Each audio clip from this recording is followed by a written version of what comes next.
Okay, here we go.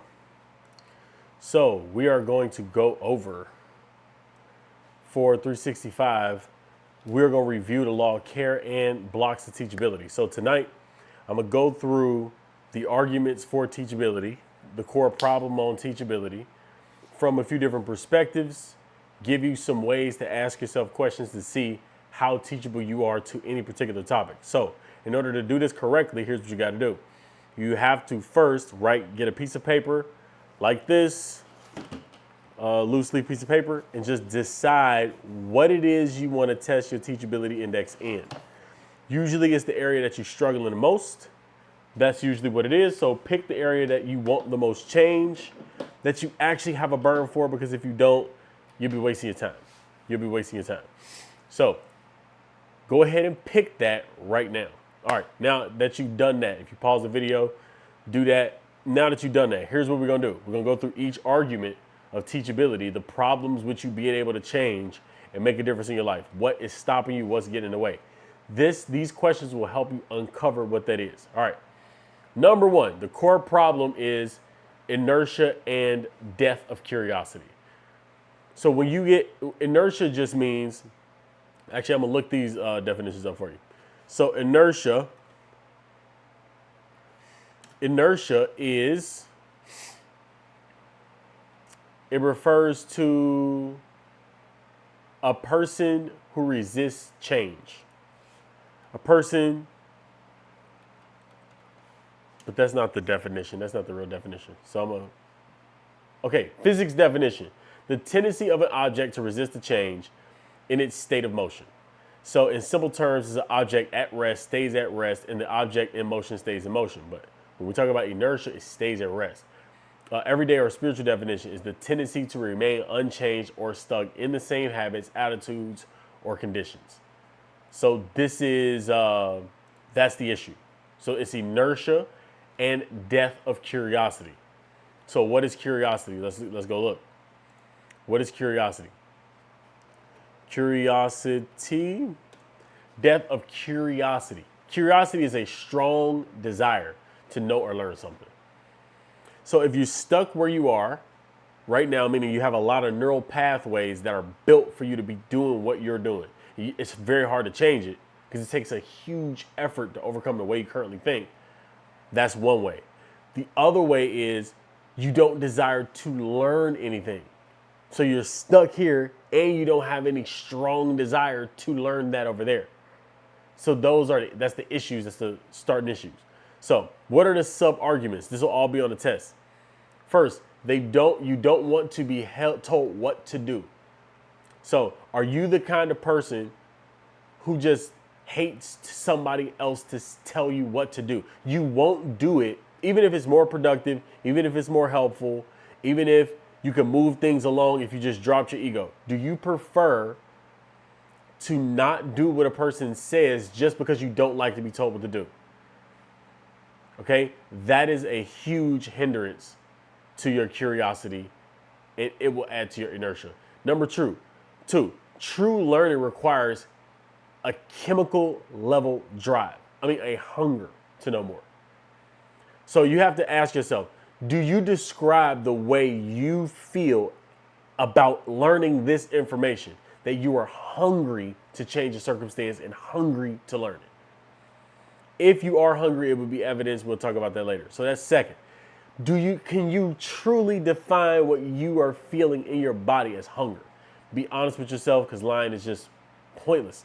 Number three, okay, without an inner hunger, people fall into inertia, laziness, and rigidity. So this argument says that the inner hunger, without it, you automatically fall into laziness. Okay, and the last thing is the source of laziness and rigidity. It slows things down and kills life. That's the problem. So that's the reasons not to be stuck and lazy. So each one is going to have a main argument and sub-arguments. Okay, number two, the three gunas of that force motivation, that force you to action. The three gunas. This is spoken of in the Bhagavad Gita. So Bhagavad Gita, according to the Bhagavad Gita, there are three motivators. They determine how people act. It's inertia, passion, and balance. They don't call it that. Inertia is when you stay stuck. It's laziness. It's laziness of mind. It's laziness of every way. You just don't want to do anything and you make up reasons to avoid work. That's one way. Passion is the other one, which is you're so passionate about what you want that you burn. You can't help but take action. You're restless. Okay, I would lean more toward that than I would toward the other side. Each one is equally bad. And then third one is really a spiritual thing. It says balance, but it's really spiritual. So the spiritual approach is, I'm not doing this for any desire of my own. I am taking this action in this moment fully because I trust all there is. I'm fully immersed in action. I trust what is. Okay, so challenges, Tamas, which is inertia. The tendency not to move from one's current position. It causes laziness, stubbornness, and death of growth. Okay, Rajas is the restless need to move, often creating chaos and unnecessary trouble.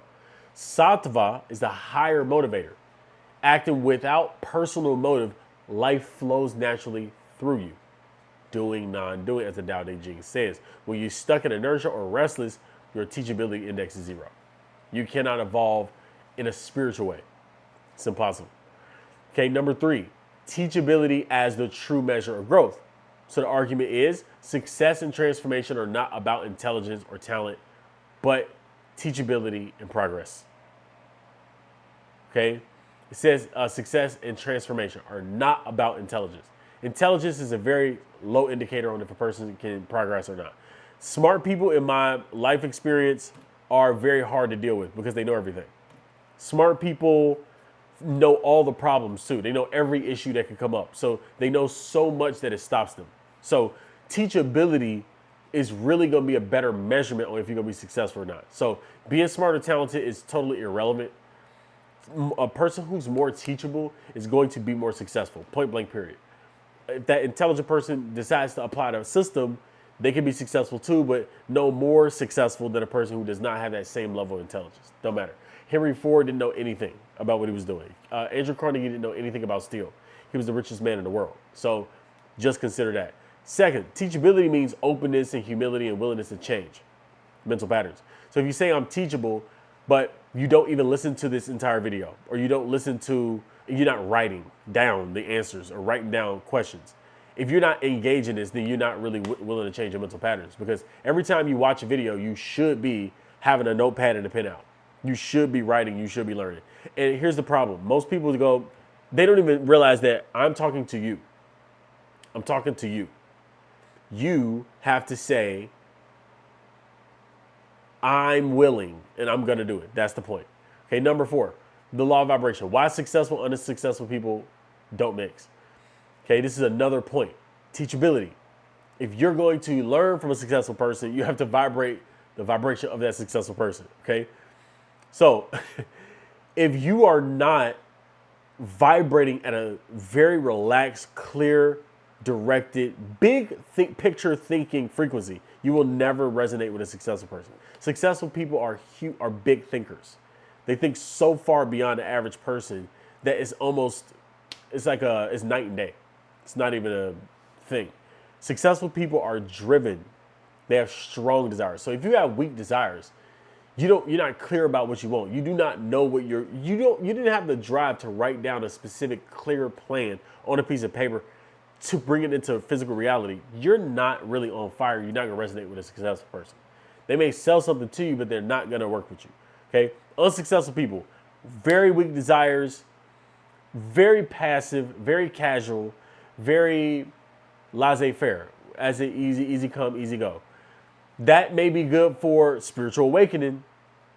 If you want and not even that, if you need more spiritual awakening, you got to want it badly. So there is nowhere where casual approaches will work for anything, even spiritual awakening. You cannot be casual, period, point blank. Okay? People who have pride, let's talk about pride. On the scale, David Hawkins has a scale of energy. It's the energy or vibrational scale. There's this point when if you go into the vibration of courage, which is the first level of power, where where whatever state you're in amplifies and makes it easier as time goes on. Courage is the very bottom level of that. Meaning, if you can be courageous, you can start a dynamo of energy that creates better stuff for you. On the other end, below it is forceful emotion. Pride is the highest forceful level of emotion because pride is, I'm so smart, you can't tell me what to do. I think for myself only. And yes, you should think for yourself. But if your way is not working, you should listen to somebody else. But prideful people can't do that. Prideful people would rather die where they are than listen to somebody because of their pride. They just don't even want to listen. So that is, check yourself on that. Okay, next. The other point is, this is the reason why happy people get happier or successful people get more successful and poor people get poorer. That is the reason. Okay, number 5, obsession as the prerequisite for creation and change. The argument is, without defined obsession, you lack creative power or you remain in mediocrity. So if you don't have something written down clearly that you actually obsess over, you will always be in the middle of whatever your average is and whatever you have kind of a desire. You cannot be phenomenal parent. You can't be a phenomenal parent. You think you're a phenomenal parent, but you can't be a phenomenal parent if you don't have a total single-minded obsessive focus on that. It's impossible for you to do because an obsession means you're mostly thinking about that. And if you're mostly thinking about that and you're improving that, then that time will show. It's a compound interest effect. It will show in the results of your kids, how you feel, how your household is. It will show. And it will show if you don't focus on it too. You will have a very average household. Average household is kids got issues and problems. They beef with the parents. They got problems with all kinds of stuff. I mean, name it. They got issues. Why? Because they have average household. So you can have a lot of people who focus mostly on their careers. Those careers ended up taking away their family. Why? Because they didn't focus on it. So you're going to have to choose on some of those. And sometimes you're lucky you get a spouse who literally is obsessed as you or supports you totally and fully. And then both of y'all that supports your obsession. So I'm lucky like that. So sub-arguments and points for this. Creation comes from emotional obsession. It does not come from anything else. If you are not emotionally obsessed, you cannot be incredible. Okay? People who don't care cannot create. Apathy is not a creative state. That's the other one. People who care intensely separate from those who don't. They are vibrational mismatches.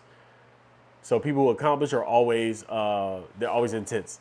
To break cycles like poverty, you have to want it very badly. So if you think you're a change breaker, or a curse breaker, but you're not totally obsessed with breaking a curse, you're not a curse breaker, okay?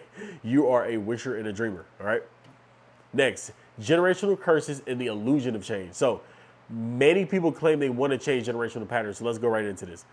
But they refuse to do the inner work to do that. So they talk about change in lineages, but they never surrender pride. They want to stay comfortable. And they stay in outdated mindsets. The mindsets that worked for them when they were 19, 20, 25, 30, you're still stuck in those mindsets. Things are different now. You have to change, okay? The other sub-point of this, if that proves that they don't even care. If you're not willing to drop your pride to get better, it shows you don't care. So caring requires you to sacrifice mainly your ego. So if you're not willing to sacrifice that on a regular, consistent basis, you're the problem, okay? You are the problem. Those truly breaking generational curses are never passive. So if you are passive and you think you're breaking a generational curse, you're lying to yourself. You are not breaking the generational curse. You're being lazy. You have to accept that and wake up. You are lazy and passive. You have to wake up, get inspired, go find inspiration because it's not going to come walking through your front door. Number 7, final warning is delusion of expectation of change without movement is insanity, okay? Here's the argument is, if you remain the same while expecting a new result, you are delusional. So you're the exact same. You're not changing anything. You're going to get the same stuff, not different stuff. You're delusional. You're an insane person. You have to, and that's the bottom line. Insane people do the same thing, expecting different stuff. Okay? Sub-argument for that. Clinging on to old stuff, make sure you never change. If you notice, if you cling on to anything from the past, if you cannot easily let anything go at the drop of a dime, you're holding yourself back and you're holding your family back and you're holding your business back. Okay. The other sub point, change requires movement and flexibility. You cannot change. I can't change my position unless I get out of this chair and walk somewhere. That changes my position, but nothing else does that. Yes, motivation plays a factor, but the motivation triggers me to walk, but you cannot have me walking unless I get my butt up and walk. So if you're not getting up and walking, humble yourself, realize you have an ego, drop it so you can move. Without transformation of thought and feeling, destiny remains the same. Why? Because there is something called motivational karma and a motivated karma. Motivational karma is the cause of movement. So it's mental movement. That is motivation, that is inspiration, that is vision, that is drive. Then that makes you speak a certain way and physically act in a certain way. So you say certain things out of your mouth because of that motivation, and you do certain things because of that motivation. Those two are sets of karma. So you have to start the first one, the motivational, to move the motivated, which is your physical body and your words, which change the rest of the world. Okay? These are the teachings of teachability problems or core teachability problems. If you're doing these, you have to change them. You cannot succeed unless you change them.